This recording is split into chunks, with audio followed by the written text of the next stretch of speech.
আসসালামু আলাইকুম প্রিয় শিক্ষার্থী, আমাদের এই প্লেলিস্টে আজকের ভিডিওতে আমরা আলোচনা করতে চলেছি প্রভাবকের প্রকারভেদ ক্রিয়া কৌশল বা প্রভাবক আসলে কি জিনিস সেটা নিয়ে। আসলে আজকে আমাদের লেকচার নাম্বার হচ্ছে 11। হ্যাঁ, আচ্ছা, শুরুতেই আমরা আসতেছি প্রভাবক আসলে কাকে বলে। যেসব রাসায়নিক পদার্থ বিক্রিয়ার সংস্পর্শে বা বিক্রিয়কের সংস্পর্শে উপস্থিত থেকে রাসায়নিক বিক্রিয়ার গতি বৃদ্ধি বা হ্রাস করে এবং বিক্রিয়া শেষে নিজের গঠন এবং ভরে অপরিবর্তিত থাকে তাকে বলা হয় প্রভাবক বা অনুঘটক বলে আর কি।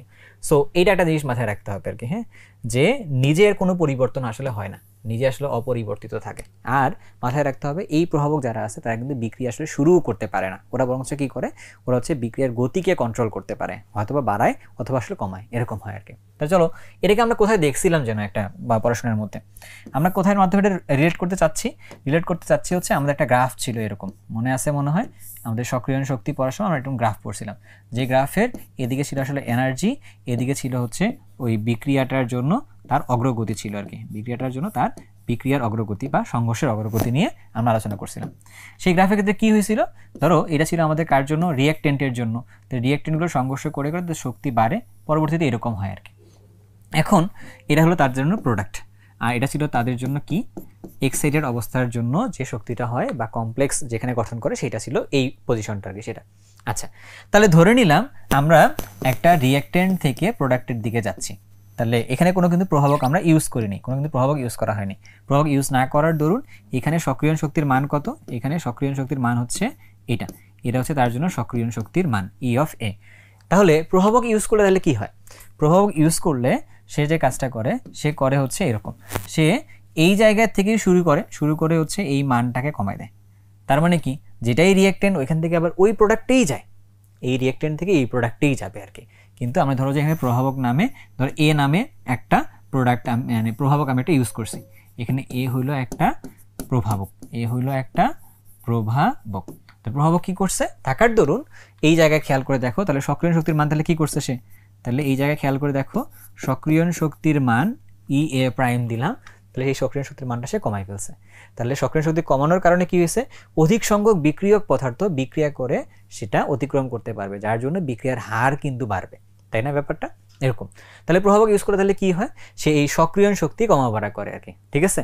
তাহলে আমরা এটাকে অন্যভাবে ইন্টারপ্রেট করতে পারি, প্রভাবক বা অনুঘটক ইউজ করলে কি হয়, কোথাও সক্রিয়ণ শক্তিটা কম বেশির দরুন ওই জায়গাটায় বিক্রিয়াটা একটা বিকল্প পথে কিন্তু সৃষ্টি হয়, এটা একটু মাথায় রাখতে হবে আর কি। সেখানে বিক্রিয়ক আর উৎপাদ কিন্তু আসলে চেঞ্জ হয় না, আর প্রভাবক না ইউজ করলেও বিক্রিয়া কিন্তু চলতে পারে, তবে ওই জায়গায় যতটুকু পাওয়া যাবে প্রোডাক্ট, বাট প্রভাবক ইউজ করলে ওই জায়গায় প্রোডাক্টের পরিমাণটুকু বাড়বে, এটা হচ্ছে প্রভাবকের কনসেপ্টটুকু আর কি। আচ্ছা, এবার আসো, প্রভাবকের ইংরেজিকে ক্যাটালিস্ট বলে, আর প্রভাবক যে প্রক্রিয়ায় কাজ করে তাকে ক্যাটালাইসিস বলে, এটাকে মাথায় রাখতে হবে একটু। এবার তাহলে চলো প্রভাবকের বৈশিষ্ট্য কিছু দেখে নিই। আমাদেরকে এই বৈশিষ্ট্যগুলো হচ্ছে এমসিকিউ এর জন্য কাজে লাগতে পারে আর কি, এমসিকিউ এর জন্য কাজে লাগতে পারে। হ্যাঁ, আচ্ছা, যেমন প্রভাবকের কার্যকারিতা অত্যন্ত সুনির্দিষ্ট, মানে নির্দিষ্ট বিক্রিয়ার জন্য নির্দিষ্ট প্রভাবক এখানে কাজ করানো হয় আর কি, সব পদার্থের জন্য সেমভাবে প্রভাবক আসলে কাজ করে না। তবে বলছে কি, কোন প্রভাবক বিক্রিয়া কোনো একটা প্রভাবক বিক্রিয়া আসলে আরম্ভ করে না বা শুরু করে না, যেটা তোমাকে বললাম যে প্রভাবক কি করে বিক্রিয়াটা কন্ট্রোল করতে পারে, বাট এটা শুরু করতে পারবে না আর কি, ঠিক আছে। আর বলছে কি, বিক্রিয়া শেষে নিজের গঠন এবং ভরে অপরিবর্তিত থাকে, সেটা কোনো চেঞ্জ হয় না। অবস্থান্তর মৌলগুলো যারা এখানে ডি ব্লক মৌলের মতো অবস্থান্তর মৌল যারা আছে তারা সাধারণত প্রভাবক হিসেবে কাজ করে থাকে, কারণ তাদের মধ্যে ফাঁকা ডি অরবিটাল আছে। কেন থাকে এটা, কারণ তাদের মধ্যে ফাঁকা ডি অরবিটাল আছে আর কি, ঠিক আছে। তো ফাঁকা ডি অরবিটাল থাকার দরুন ওই জায়গায় গিয়ে তারা এই কাজটা করতে পারে আর কি, প্রভাবক হিসেবে কাজ করতে পারে। আমরা দেখবো এগুলো আসলে মেকানিজমের মাধ্যমেই দেখবো। প্রভাবক কোনো উভমুখী বিক্রিয়া সাম্যাবস্থাকে পরিবর্তন করতে পারে না আর কি, সাম্যাবস্থা নিয়ে তার কোনো মাথা ব্যথা নাই যে সাম্যাবস্থা সে মানে পরিবর্তন করবে কিনা, এরকম করবে না আর কি। তবে সে চাইলে ওই সাম্যাবস্থায় পৌঁছানোর জন্য যে সময়টা, এই সময়টা সে আসলে কম বেশি করতে পারবে, সেটা। সামান্য পরিমাণ প্রভাবক বিক্রিয়ার বেগ কাঙ্ক্ষিত মানে বৃদ্ধি বা হ্রাস করতে পারে। তারপর কি বলছে, ওই যে সময়ের কথা যেটা বললাম আর কি, সময় যদি বেশি লাগে তাহলে হচ্ছে বেগ হ্রাস করে দিয়েছে, সময় যদি কম লাগে তাহলে হচ্ছে কি বেগটা আসলে মানে বাড়াইতে পারছে। বিক্রিয়ার ক্ষেত্রে প্রভাবক একটি সরলতম বিকল্প পথ সৃষ্টি করে যাতে সক্রিয়ণ শক্তি হ্রাস পায় আর কি। তবে এর কিন্তু ধনাত্মক প্রভাবকের ক্ষেত্রে এটা ইন জেনারেল প্রভাবক যদি আমরা বলি তাহলে কিন্তু একটু টাফ হয়ে যায়, কারণ প্রভাবকটা আমরা একটু পরে যখন বৈশিষ্ট্যটা পড়বো তখন দেখবো যে আসলে সক্রিয়ণ শক্তি শুধুমাত্র হ্রাস করে বা কমায় ফেলে, ব্যাপারটা এমনটা না, এটা বাড়াইতেও পারে আর কি, ঠিক আছে। চলো তাহলে একটু দেখে আসি।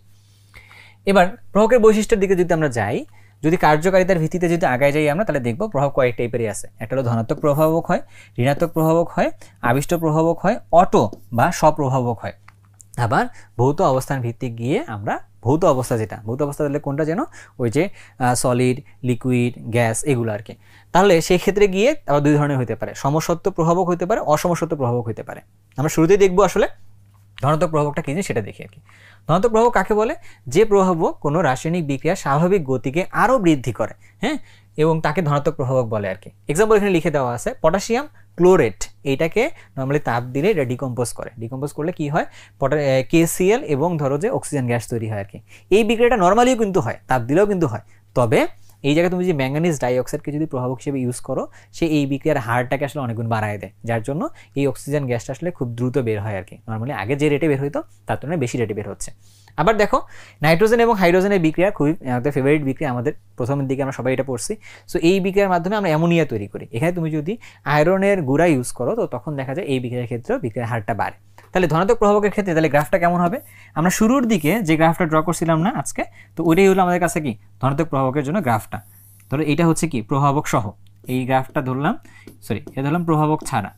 প্রভাবক ছাড়া এই গ্রাফগুলো একটু জানাটা জরুরি, কেন? যদি এক্সামের মধ্যে চায় তাহলে ইউজ করলে আর কি। প্রভাবক ছাড়া, তাহলে প্রভাবক ছাড়া যখন দিছো তখন তার জন্য অ্যাক্টিভেশন এনার্জি কোনটা? তাহলে এইটা হলো, এইটুকু মান হলো আমাদের জন্য, তার জন্য অ্যাক্টিভেশন এনার্জি তার নাম দিয়েছি হচ্ছে EA।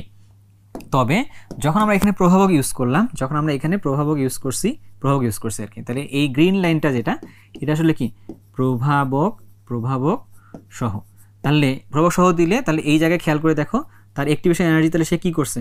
অ্যাক্টিভেশন এনার্জি এটা আসলে কি কমায় ফেলছে আর কি, তাই তো?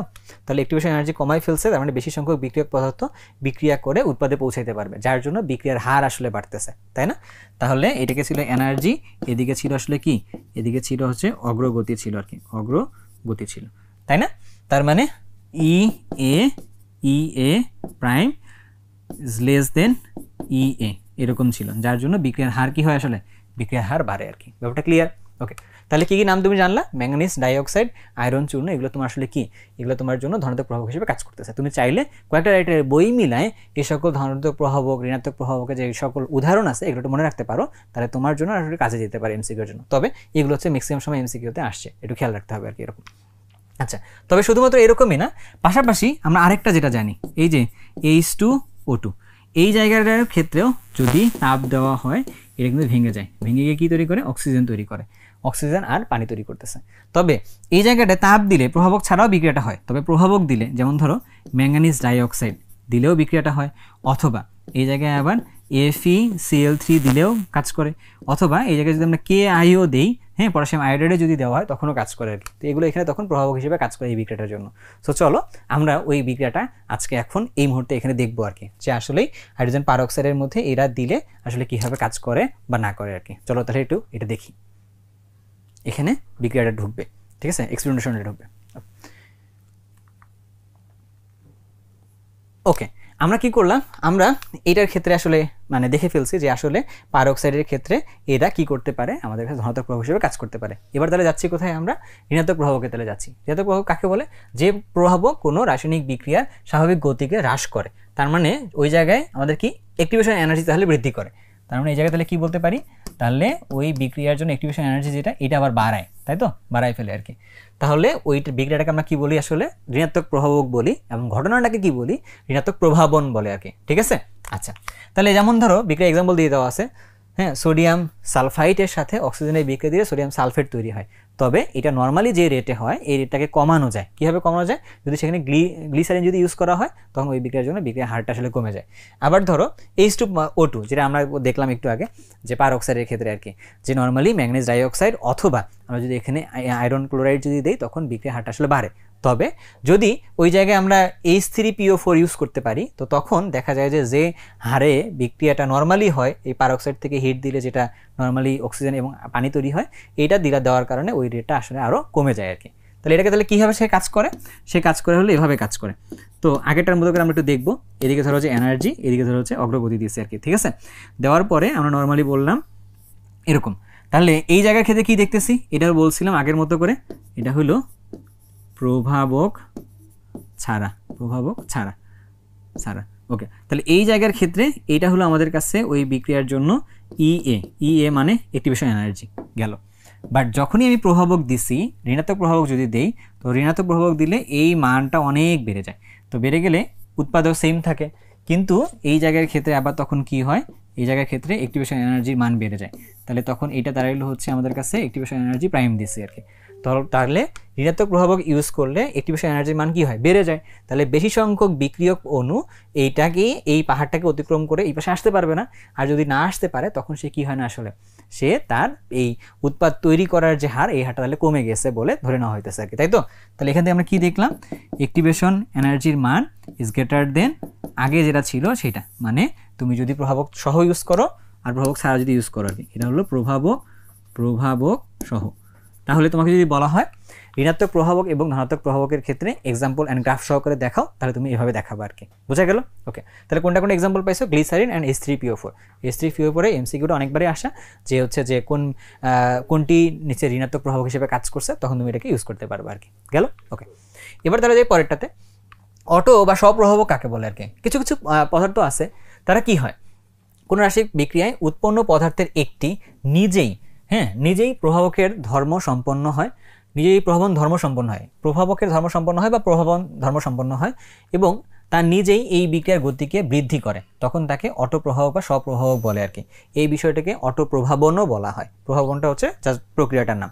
এখন তাহলে ঘটনার মধ্যে আসো, আমরা এই রিয়েকশনটা হচ্ছে যে আমরা হয়তো বা দেখেছিলাম কোথায়, আমরা দেখেছিলাম হচ্ছে আমাদের এই পরিমাণগত রসায়ন যখন পড়ছি তখন আমরা দেখছি আর কি এই বিক্রিয়াটা।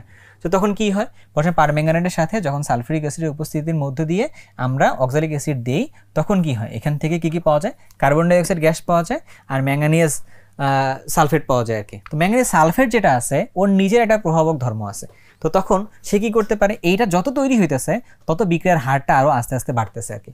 তার মানে এই উৎপাদ পদার্থদের মধ্যে কেউ একজন যদি নিজেই প্রভাবক হিসেবে কাজ করে, তখন ওই ধরনের প্রভাবককে বলা হয় হচ্ছে অটোপ্রভাবক বলে বা স্বপ্রভাবক বলে। আবার ধরো এই যে আমরা যে এস্টারের কথা বলতেছি, এস্টারকে যদি অ্যাসিডের উপস্থিতিতে যদি বিক্রিয়া করা হয়, তখন এই যে আমাদের কাছে কি উৎপন্ন হচ্ছে, অ্যাসিড উৎপন্ন হইতেছে আর কি, জৈব অ্যাসিডটা, সেই জৈব অ্যাসিডটা নিজে কি করতে হতে পারে, তৈরি করার সাথে সাথে বিক্রিয়ার হারটা আসলে বাড়ায়। তার মানে কি, এটাও একটা স্বপ্রভাবকের একটা এক্সাম্পল বা একটা অটোপ্রভাবকের একটা এক্সাম্পল আর কি। সো এক্সাম্পলগুলোকে একটু মনে রাখতে হবে, বোঝা গেল। ওকে, আচ্ছা, এবার তাহলে একটু যাই, আবিষ্ট প্রভাবক কাকে বলে। আবিষ্ট প্রভাবক হচ্ছে ব্যাপারটা হচ্ছে একটু ভিন্ন টাইপের।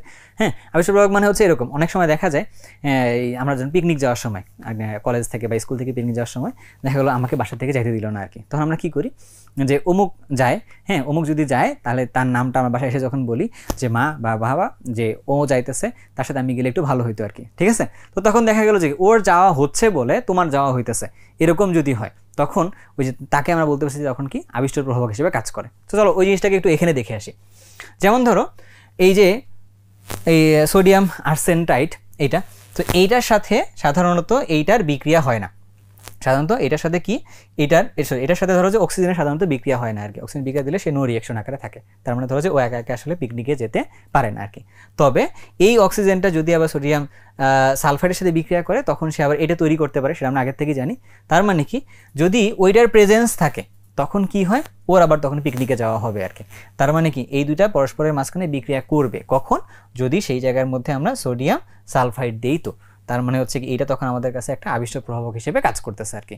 তাহলে আবিষ্ট প্রভাবকের কনসেপ্ট আমরা বুঝতে পারছি যে দুইটা পদার্থের মাঝখানে আমরা বিক্রিয়া করাইতে চাই, তাদের মাঝখানে আসলে বিক্রিয়া সাধারণত হয় না, তো বিক্রিয়া করার জন্য আমরা থার্ড কোনো একটা পদার্থকে এখন ইউজ করলে তখন বিক্রিয়া আসলে সে করে আর কি, তখন ওই পদার্থকে আমরা কি বলি, আসলে আবিষ্ট প্রভাবক বলি আর কি, ঠিক আছে। ওকে, এবার তাহলে চলো সামনের দিকে মুভ করি।